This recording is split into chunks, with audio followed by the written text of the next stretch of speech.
And so Denise Bean is with us today from the Iowa Library for the Blind and Print Disabled. And Denise, I'll let you introduce yourself a little more, but my name is Samantha Bowers, the consultant for continuing ed at the State Library. You can also see Teague and BC, our relatively new youth services librarian. I told Teagan when she started that I'm a kind of a pessimist by nature. And when Nancy said, "Oh, I think we'll have somebody onboarded by mid-November to early December," in my head, I translated that to like March or April. And then those of you who have been around know that Teagan started in mid-October, defying my wildest expectations. And so I had done a lot of work lining up speakers and other things. And I sort of gave it all to Teagan and said, "I didn't think that you would exist. But here you are, and I accidentally did a lot of work for you. I hope that you're okay with that." And she's been very gracious. So I arranged with Denise to do our normal programming with the Iowa Library for the Blind and Print Disabled as a special session of Pop YS Live before we knew that Teagan was going to be around and could coordinate some of this. So we're really excited to have both Denise and, of course, Teagan on board here presenting this webinar for us. So Denise, I will turn it over to you. Thank you so much. Thank you, Sam. Hi, everyone. And it's so great to have you here also, Teagan. So welcome. And I will start to share my screen, if that's okay. 1 second. And here we go.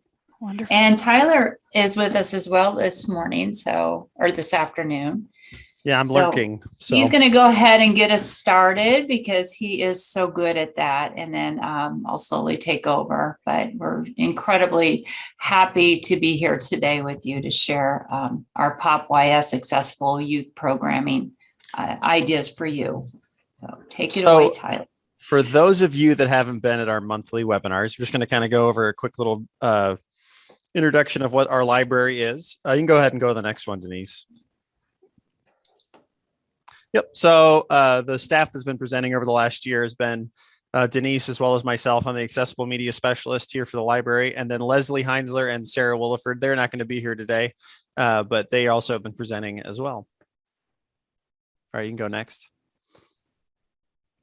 I think there's one. I think you want to go one more, or did you skip one? There we go. That was the one I was looking for. So we provide books and other materials in alternative formats to all Iowa residents that are unable to read standard print. So we kind of have our definitions below there that varies, but we do serve a much broader audience than just blind patrons. And so that is one thing that we like to, even though we are the library for the blind, we also are and print disabled as we use. And so, that could be vision as well as unable to read or use standard print material as a result of physical limitations or even reading disabilities that keep them from reading standard print.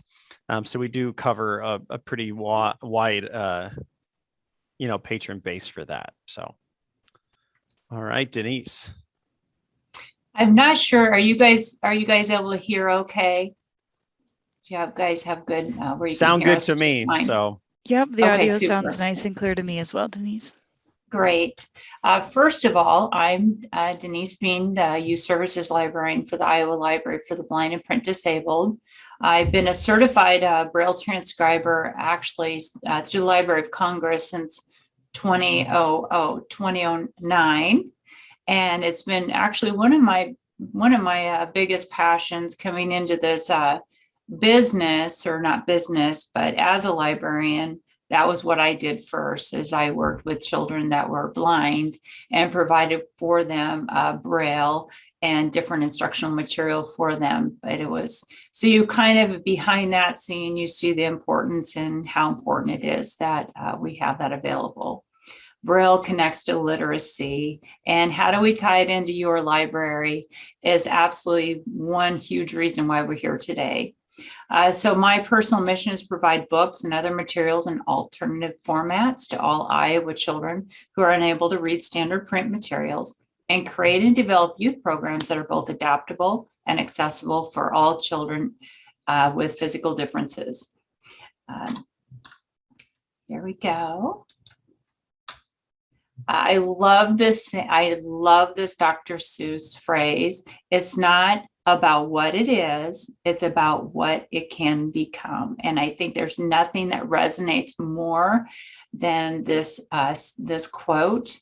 It really can describe a lot of what our life has been like. And it's just, I've just seen this metamorphosis change in all of us and how we've adapted, and we've almost danced along our way, and we really have embodied change really well. And I want to just say from the bottom of my heart, as I go out there and I visit the different libraries, I have the privilege of going into different libraries, and I really have had a chance to see all the different elements that you've added into your space. And I just want to say, I find it awesome. So great job to every single one of you that are here today, and all those that are out there that feel that reading is important. So thank you. So we're going to kind of go through a sequence through this entire time together, and we're going to cover different areas. I know that there's one section that we're really going to ask a lot of questions about, but the whole goal of this is to provide you with the information that you can use and make sense of when you go to when you do your story walk, your story time segment. So we're going to cover a lot of different sections. So first of all, we're going to talk a little bit about story time. And I know every single one of you have done story time in your library. And believe it or not, there's actually a way that is beneficial to everyone in your library when you do have a story time. And I want to just mention, I don't know about any of you, but I really have learned so much information, just even by getting on Pinterest, on how to go about having a story time. Everyone brings a little bit of a spotlight or sparkle to it, but I'm just going to talk to you today more in detail about why we read in a certain way and how it will also benefit everyone. First of all, I want to explain, and I know you know this already, but I want to point this out. Children are multisensory. I think what happens with us as we grow older, we forget how to be that. And children are a walking multisensory being. They are all about experiences that are new and for the first time. And what has also been studied, and I want to point this out, is based in whole brain learning, which is the belief that the best way to teach concept is by involving multiple areas in the brain. So when you think of multisensory for a child that is blind per se, or they may not have that opportunity to see what the word is, see what the picture looks like. But I want you to think about this as a whole. Every child, when they're learning, the multisensory aspect is to engage in 2 or more senses. Now, I just did a story time this morning, and this little 9-year-old girl, I said, "Do you know what multisensory means? And would you know what?" And she, not multisensory, scratch that. But do you know what it means to what your senses are? And she listed them off lickety split. But what is most important when you are taking time to do a story time, try to remember the senses and what's involved when you are reading, and try to bring up at least 2 of those senses, whether it be the sound, whether it be the touch. And I love the different hands-on that you do with your story time. So the results will strengthen the children's literacy skills. A great resource to go check out is called waterford.org. Great information. Now we're going to kind of just take a stroll and pretend like we're doing reading a story. And if you were to have a book, so why it is important to describe the picture. What you always want to think about is we don't know who's in your space or who's in your room or who's part of your story, who's there listening. but you want to explain everything in a way. So for example, this is called the Four Seasons. And of course, you'd always want to mention the author's name, but there's a lot of an opportunity to really talk about and teach the different ways that has the sun, the snow, and it kind of describes what the four seasons are. But add in there an extra part for the multisensory part. Talk about how it would taste, how it would feel to have the sun on your skin. Talk about how when you walk on the crunches of the leaf, kind of bring in the other elements that go along with it too. Talk about that cold, wintry weather. Describe using adjectives throughout. It's not only going to add extra interest in the reading, but it just adds that multisensory layer to it also.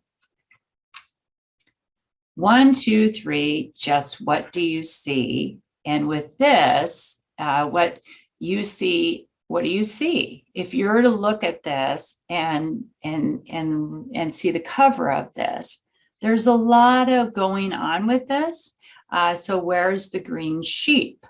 And in this example, you have different colors of the sheep, and you want to describe what you see out loud to them as they're listening. And of course, you mention the name of the book, and then you go right into the author's name as well. But you want to talk about the different colors that are in it. You know, you have all the different colors, and describe what they're doing. They're holding hands, they're in a line, they're going down the hill, and just make it more interesting. Always thinking back to that multi-sensory experience. Pictures are worth 1,000 words. So with this picture, and whether you would, for all of those that are listening, you would describe what you see in this picture. So you describe, we have a little girl where she's over, there's a bridge, and the little girl is standing at the top of the bridge looking over the side, where a little boy is grabbing onto another little boy who has his hands down as if he wants to get loose and go in the water. So you just, whatever words you want to use to describe it, and it all kind of ties in together. And you, not only that, and I'll talk about this too, is it definitely touch on the emotion of the picture. Like, what do you see in their expressions on their faces? This picture here is where do you begin with this busy picture? And normally when you're going to, and I'm showing you just a lot of the covers of the book, but the cover of the book is kind of that first walk into the book. And with this, since we have so much going on with this picture, you'll start at the top, and then you'll start at the top and work to the bottom and describe every detail, and yes, even color. So with this picture, you start at the top. I want a new room, and then you say the author's name, and then you describe how we got a little boy who it looks to have an imagination, who's playing the tuba, and then you just kind of go through describing all your different features of the picture. And again, capturing the emotions, adjectives to describe it. And like I said, I was mentioning, emotion is important in a picture, and be sure to describe all the facial expressions. Sometimes we forget to do that when we are doing a story time, but it's very, very important, because sometimes we can have an angry face on one of the pictures in the face, and that could be very important to the storyline. So describe it, even though they might be looking and seeing it. You're still creating an understanding of what the story is about, talking about things they may not even think about. Also, what's really important is making a simple comparison, is that you want to touch to see, what does that mean? That means if you have the chance to have an actual object that's a 3D object that is available, it's always great to have that. Not only for a child that may be in your listening that is blind, or just any of your kiddos. When you're touching and grabbing, you're having ownership and you're understanding what it is even more. So make a simple comparison also for what you're talking about in your story time. In size, for example, in the picture, the pumpkin is small. It's the size of a baseball. Or the truck is large. It's the size of a bus. Or you know what I mean? You just make comparisons. And that's the other thing with our children. They are all about that comparison part, like the big, the small. So comparison is very important.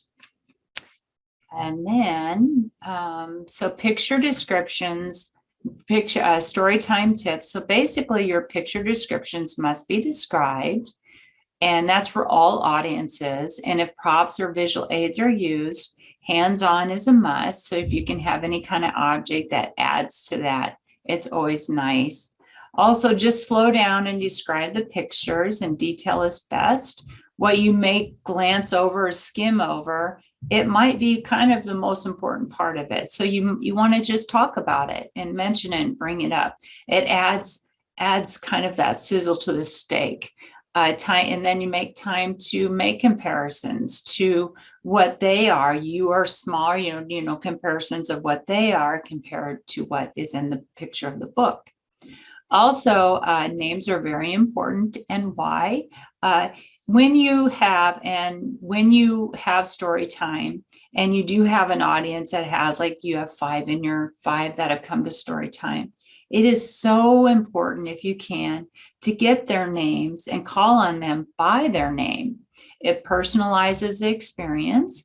And if you were to have somebody in the room, a child that is blind, then they would know you're calling on them if you mention their name, or they know you're asking somebody else a question.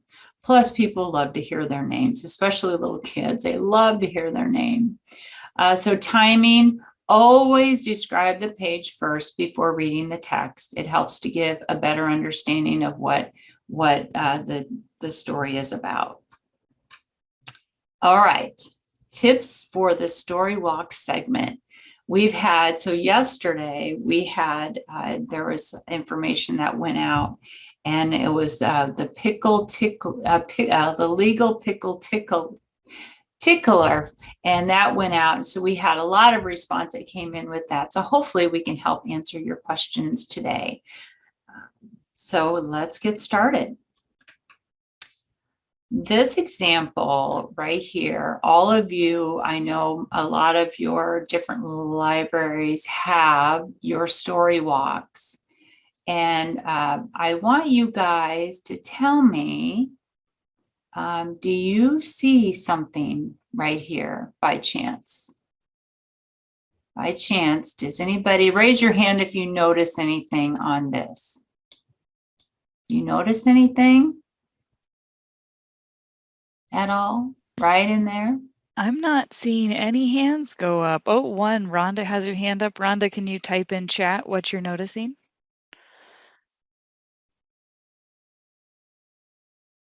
She sees Braille. Yes. Dawn sees Braille, yes. So I'm going to share a story with you, and what it involves is Braille. And one of the big conversations that has been a part of our youth library is talking about story walks and how to create Braille and have Braille added on to the story walks. And one thing I have noticed, there are a lot of variations of story walks that are out there that I've had the privilege of seeing, but uniformly all of them have the pages, the different book pages. But with this example, it was a library that was very sweet. They let us utilize their pages, and this would be considered a page, is where and we actually put on the outside cover of this Braille, and we used embossable Braille. And what that is, and I'll talk more about that in just a moment, but what we discovered through this process is, yes, we did create the Braille. It was added to the outside plexiglass. So then when we went back to remove it, guess what? we could not get it off. We had the hardest struggle trying to remove the Braille off of this using our embossables. But I'm not going to present a problem without also offering a solution.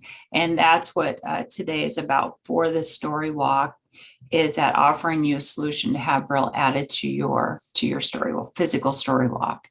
So yes, Braille is added, but we do have a way to fix this. And it would look actually very similar to this. And that's why I'm showing you this image right now, is because it would be very, very similar to this. So if you said Braille, you are correct.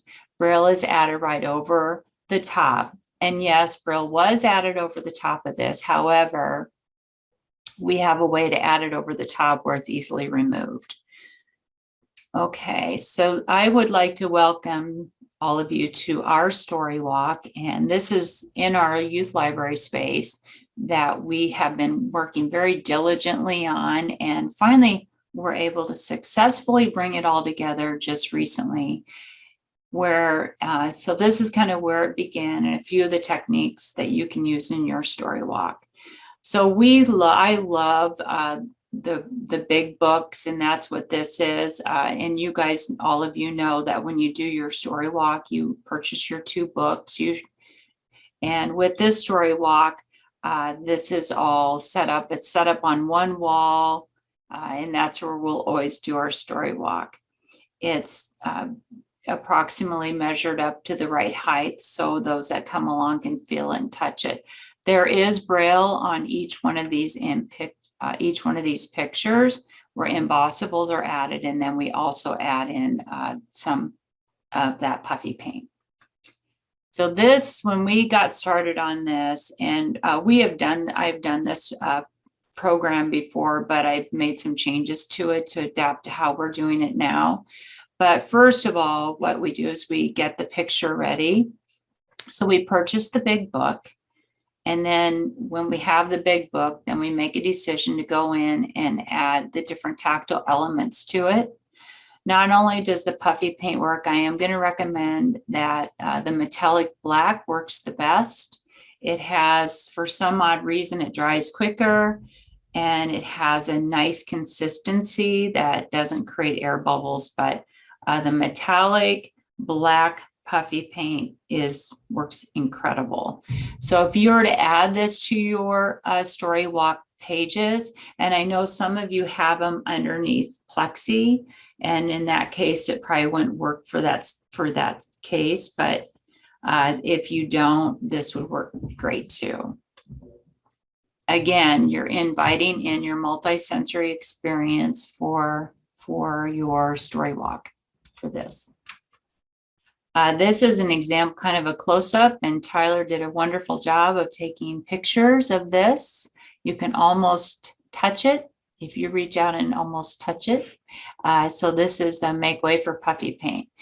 I use puffy paint a lot. But yeah, you will see the pages are glossy. It's been laminated, and then we do the puffy paint over the top of that, outlining the leaves. And actually, so here we have, we have the Braille and Tactile texture.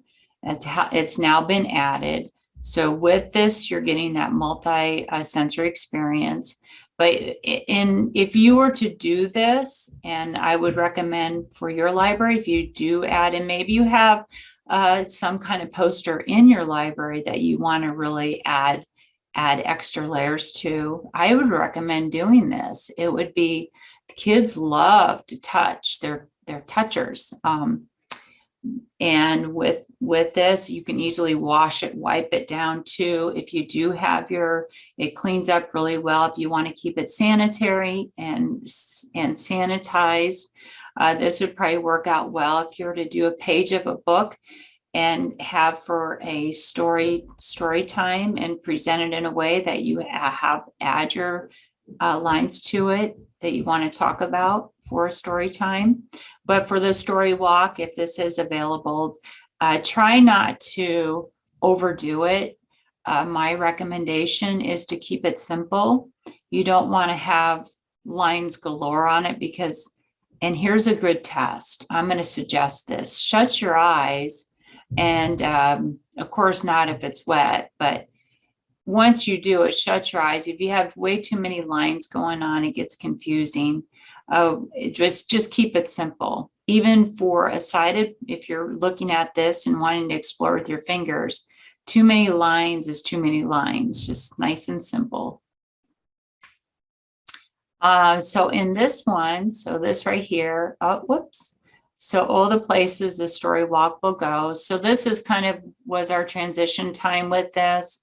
This is, they're all on the floor right here. So this is our walkway that we have created, that part of it with the story walk goes along there. But this is just kind of pre-finished library. So we do tie in with our story. We do tie in an activity if we can. We do it at the end. It kind of gives them a gift to take with them after going with the story. So with the story, we always add multisensory parts to it, such as the touch and the feel, the different textures that are added in. So if you do anything that has multiple, like a scarecrow, add in, think along the lines of adding texture to it. I am going to show you how to do that later on. It'll be simple, fun, and all you need is a spur wheel. Okay, this is where I might invite Tyler to be a part of this conversation too. So what we have when you come into our youth library, and this you might have questions about. So this is our digital talking book player. We do have a few libraries currently that are demonstration sites. And I have to say, it came in handy the other day. I went to do a story time at a library, and there was one of their patrons that were in library patrons, and they were asking about the services that they could get also through our library that they can, and they had one of our digital players available for them to touch and explore and get a better understanding of what it was. So it was great. So yeah, there is that demonstration site. So I don't know if any of you are that or not. But this right here was a process, and this was our first official audio book that was created. It was provided by our volunteer narrator, and it was created through the Iowa Library for the Blind and Print Disabled. It has been uploaded, so it is officially ready to be utilized as a library, and we are an authorized entity. So this audio is provided as accessible format for blind and print disabled patrons. So if you are a patron of our library, and you would have access to this audio. So would you like to add it all to that, Tyler, or does anybody have any questions around that? I'm saying Sam did post the legal pickle tickler that came from Mandy Easter, who's the law librarian at the State Law Library of Iowa. So that's a good thing to kind of check out, because it really walks through accessibility with story walks. And it also has a link to our webinar hosted by Denise, teachable tips for story time, story walks, and more. And it also has, of course, a link to to the one you're in right now. But it does talk about the Chafee Amendment, which is kind of how we handle all of our copyright as far as what we produce. And so that's just something to check out if you do have any questions.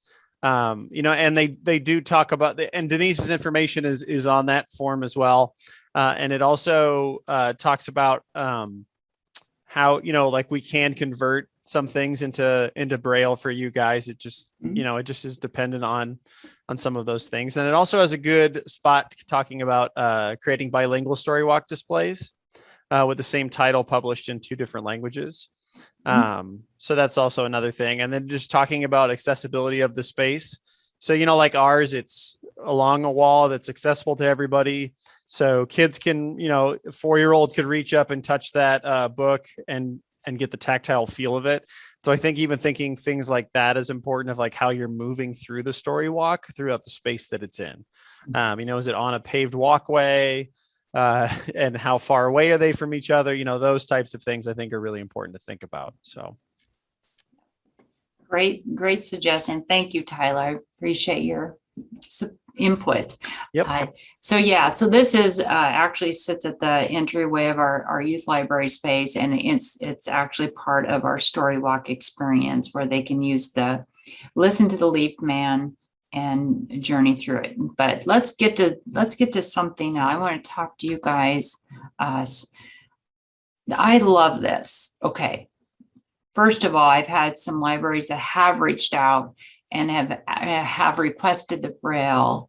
And so if you will, for your story walk resources, so if you want to have Braille added, so you want to contact me through your email, or you can call me. But email's nice because I will respond back to you in 2 to 3 days, 2 days preferably. Here's what you will receive.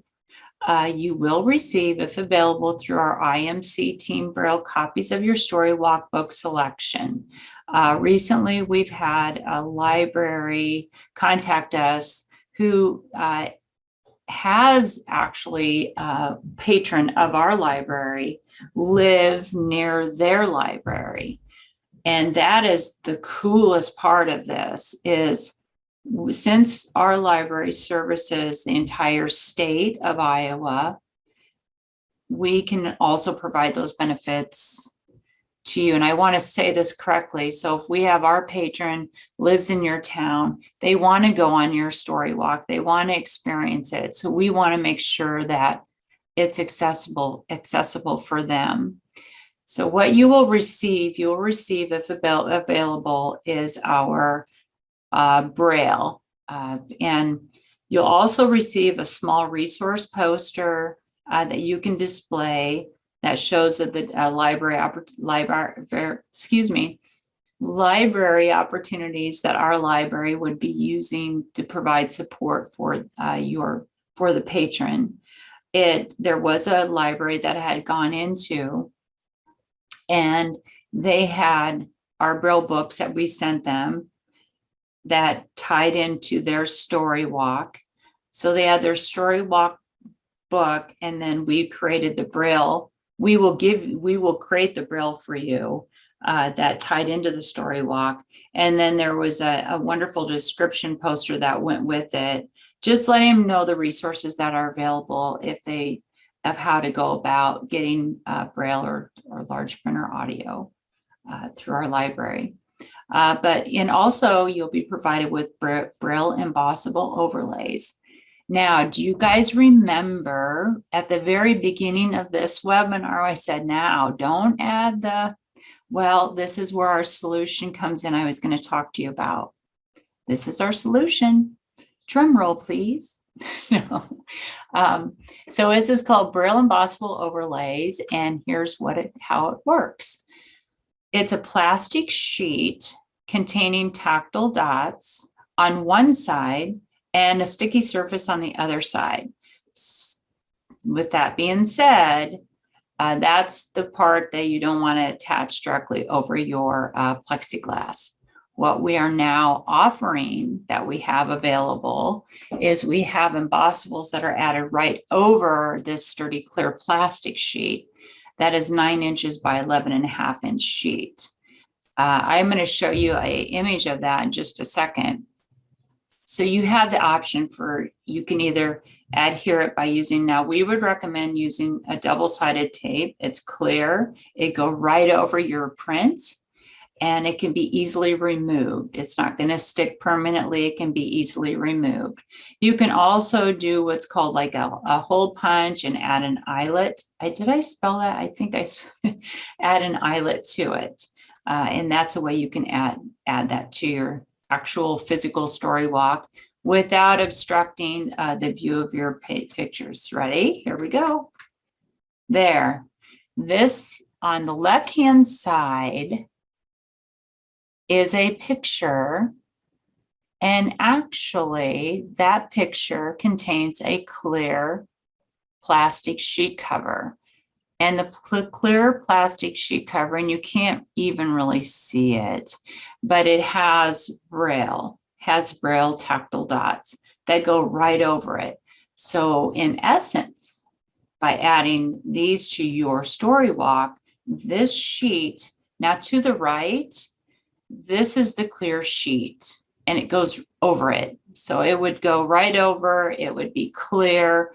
And I want to just kind of point something out. I don't know if you guys can follow my cursor or not. Below that, so this is what's used. This is called the Embossing. This is the label stock that we use. And we actually create the Braille on this, remove that backing. That's where the plastic is. And then we just stick it on top of that clear plastic sheet. And it's good size. What we would just need to know is, how does your story break? You know, how are the different breaking marks? And it's going to break by page break. And then you would be sent the clear plastic sheets for you to use however direction, however you want to use it. Then you would have that to add over your plexi. And it's going to be very durable. It's going to be weather friendly, and it could be removed very easily. So there is your solution for that. So I want to also, in addition to that, with the resources, and this was also mentioned yesterday, that was sent out. The ALA, American Library Services, is a library that services with disabilities. This is an incredible resource to go to if you want to do some more research of the different services that are available. Also below that, we have the Office for Literacy and Outreach for Services. And I want you guys to also, we want to partner with you as a resource. I would love to be a resource for you. Also, with any questions that you may have, my plan is to come see you more often and be a part of what you do. Working together is really just key for a lot of different things. It would be neat to do programs with you also. So we would like to partner also with you. Now, suggestions on how you can make activities that are more accessible and engaging. This is going to really touch on some different ideas, and I'm going to teach you a trick right here. I'm going to teach you a trick that you guys can use. And do you guys, anybody have any questions so far? I feel like I'm just talking all blah, blah. Does anybody have any questions? I have not seen any come through in the chat yet, but we Okay. will certainly keep an eye on as we soldier on here. I appreciate that. Thank you, Sam. Absolutely. Okay, now I've had this go out before. I've talked about this before. It warrants repeating. I love this. This right here is touching on the ideas of scent and being one of our senses that we experience. So you want to go ahead, scratch and sniff. When you are doing any kind of element, whether it be painting, adding paint in with anything, or anything that would, where you're combining even your, I'll tell you what, even doing your slime, adding scent into slime. Anytime you can add scent into Play-Doh. I know Play-Doh, the kind you make, not the kind you buy, because that has its own scent. And FYI, did you know that there's an actual Play-Doh scent you can buy in a spray? But no, if you do your own homemade Play-Doh, add scent to that. That makes that whole experience more memorable. And I'm going to point out, while we're here on this page, in the upper, I love this picture. If you notice in this image, there are so many wonderful textures being shown here. I find if I do an activity with our kids, and we can have that 3D experience, I will go to the spice aisle, and I'll go to the spice aisle like at the Dollar Tree or somewhere, and I can find the best types of textures there and the best scents for different, adding that extra element. And of course, our essential oils at the top. We do a lot with essential oils. That works really well also. Texture is all around us. Does this look familiar?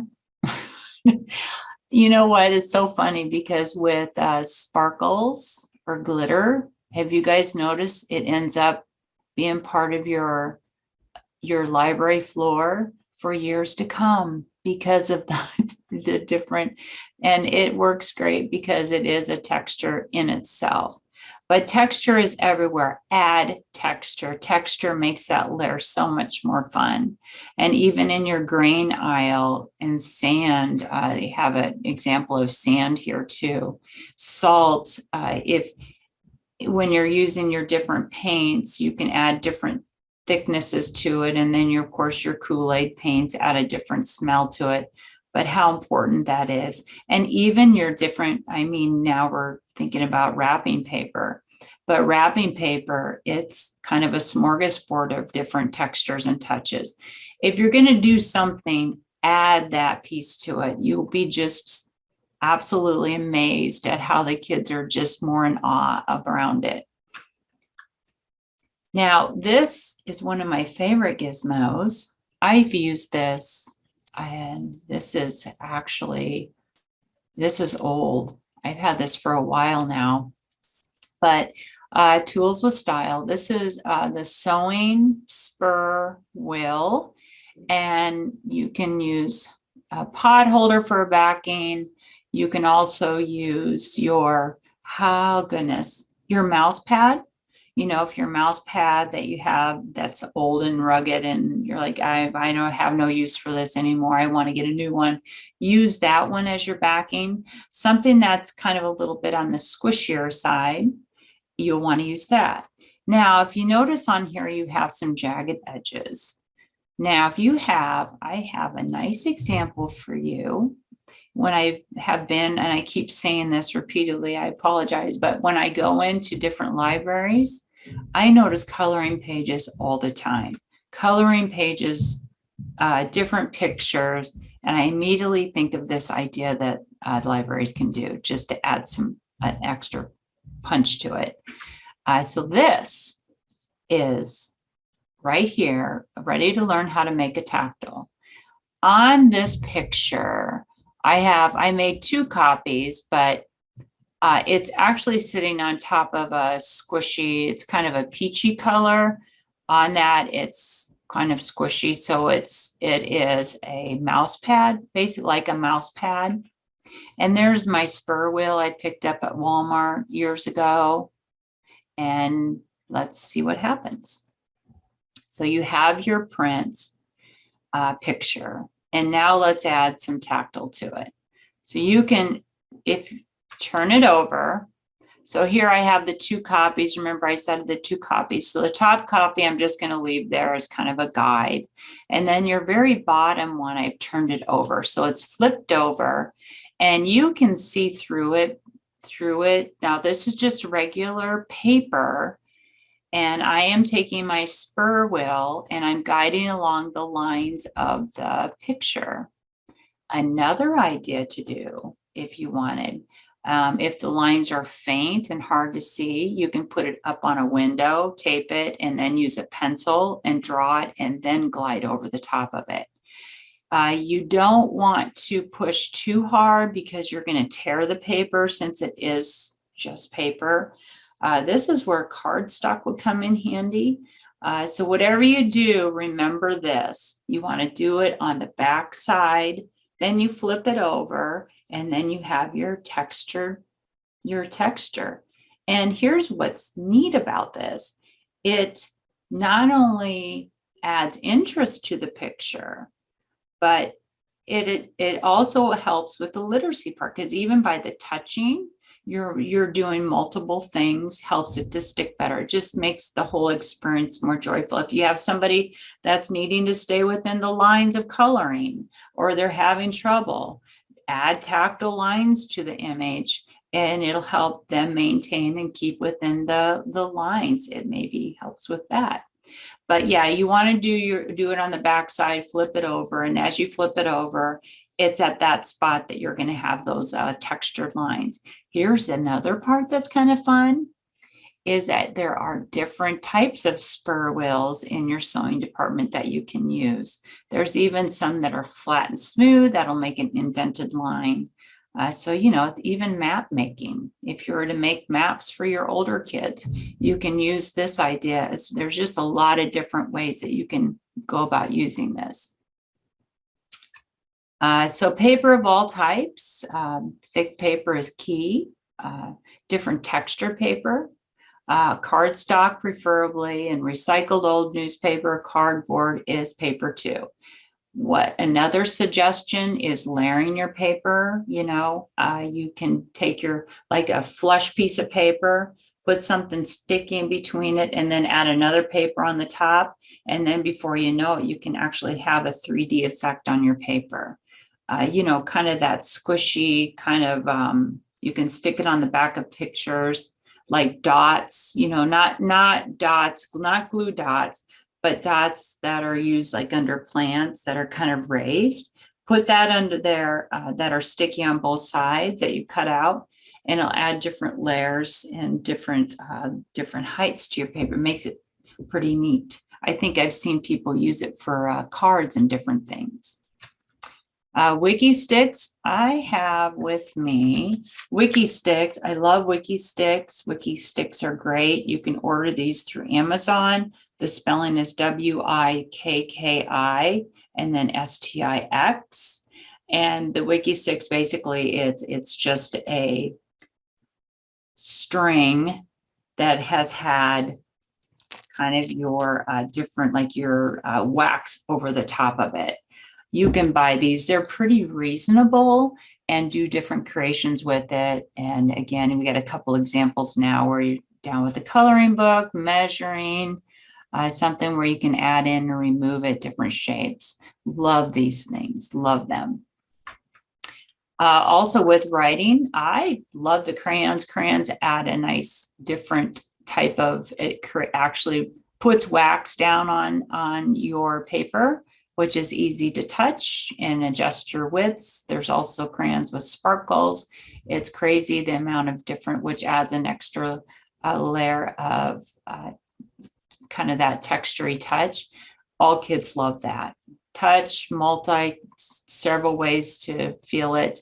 And I like this idea too, when you have your children that are trying to learn their colors for your little itty bitty guys.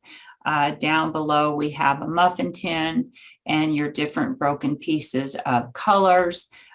You know, line them up and mark what it is, pink upper left, and then mark it, and then teaches them how to, now you could put it in your print, and then, well, of course, in our library, we would Braille over the top of that to know the pink is in the upper left. But it also teaches you, hey, this is where the pink is. This is what pink looks like if you're learning your colors.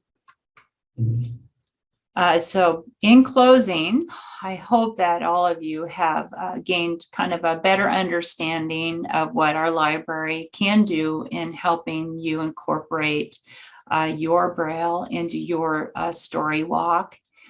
Does anybody now have any questions for Tyler and I? There was a question in the chat that was how much time is needed when a book is selected to receive the Braille component? Okay. It depends on if it's available or not. Just send me a message in my email and then I will respond. Yesterday I did have a request for the mitten, and we do have that available. So we're in the process of having that converted into Braille, which will be pretty easy to do. And they're going to put it in their part of their story walk. So yeah, just let me ask me, and I will get back to you fairly quickly on that.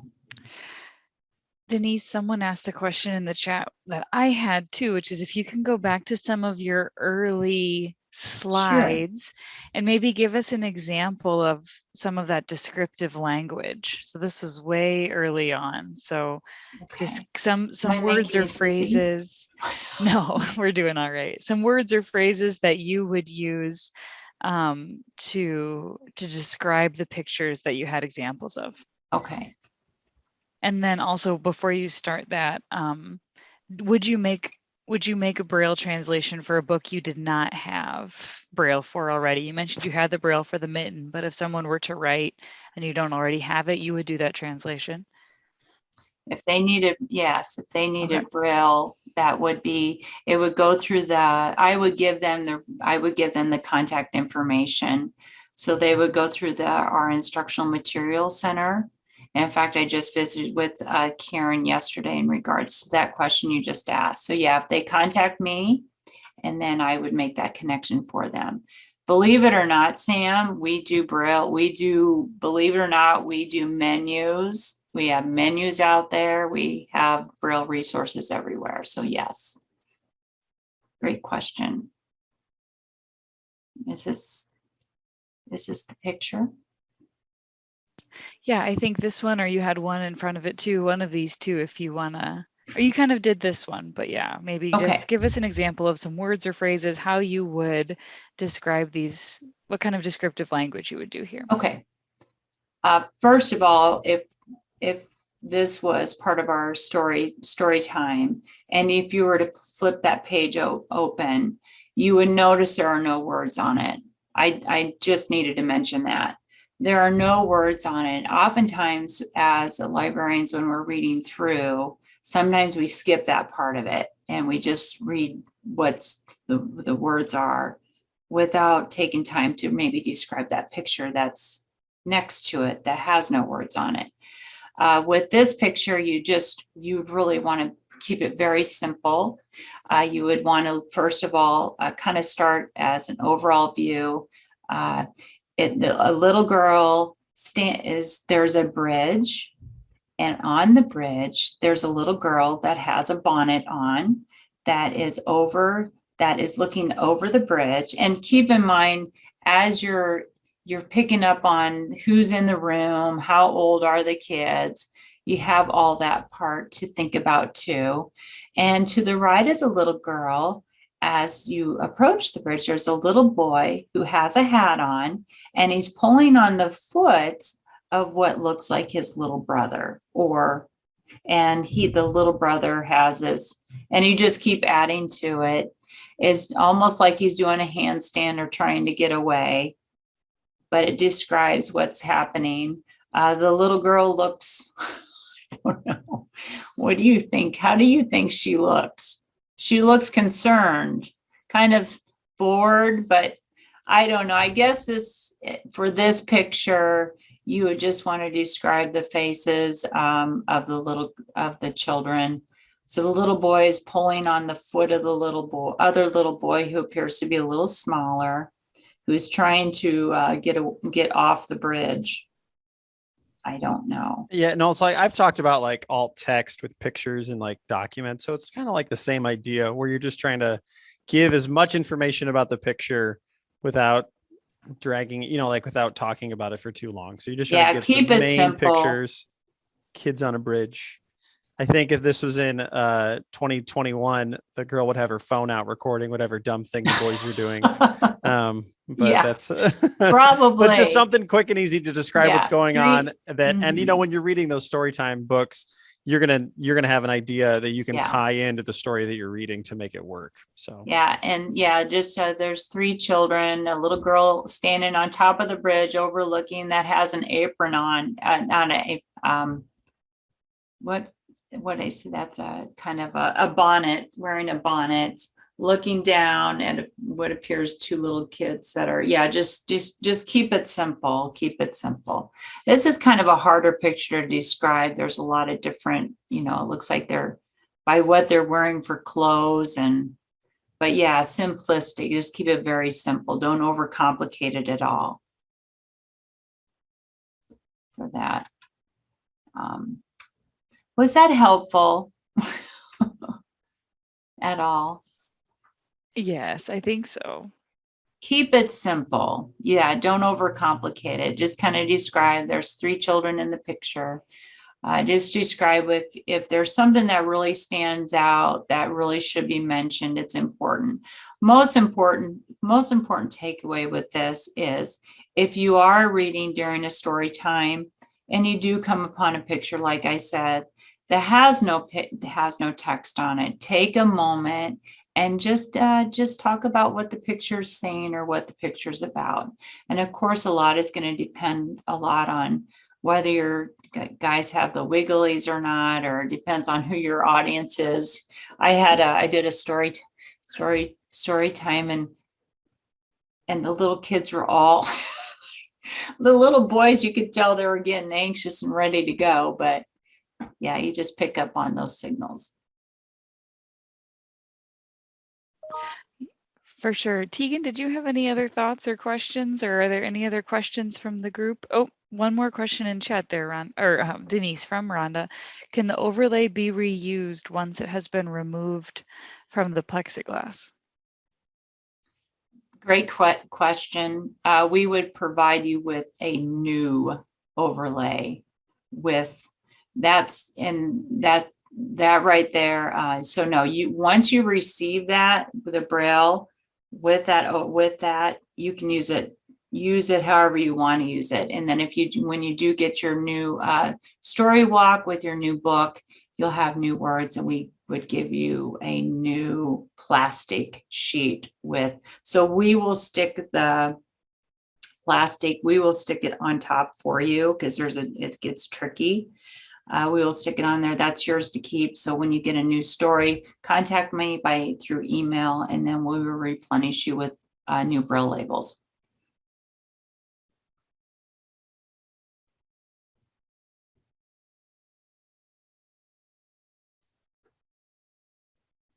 I think you're muted, Sam. Classic. All right. If you want to jump back down to the end so we have your contact info, okay. so folks know how to get a hold of you, that Yes. might be great. And many thanks to Denise and to Tyler for being here today. Tegan, anything else you want to add?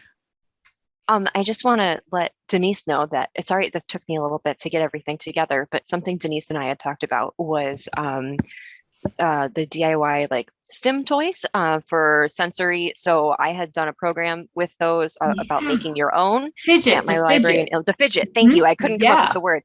I have those all compiled now. So I'm going to send those to you. And then I'm going to post them on Library Talk too. And I think that would be something great to add to a program like this. Like maybe there's a fidget they could make that could go along with the book. I'm not sure, but I agree completely. Yes. That's a great idea. I love that. Anytime you can add that part, where you're touching, and then that's great. Thank you, Teague. And I'm sorry it took me a little bit to get it together. I appreciate your patience. No problem. I appreciate you taking time to put it all together. Oh, absolutely. And there's my email address and phone number, so you can reach out. I've had several emails already about the story walk, but we have a solution for you, and I think you'll be very happy with it. That is great. Well, thanks again, Denise and Tyler, for this presentation today and all your hard work.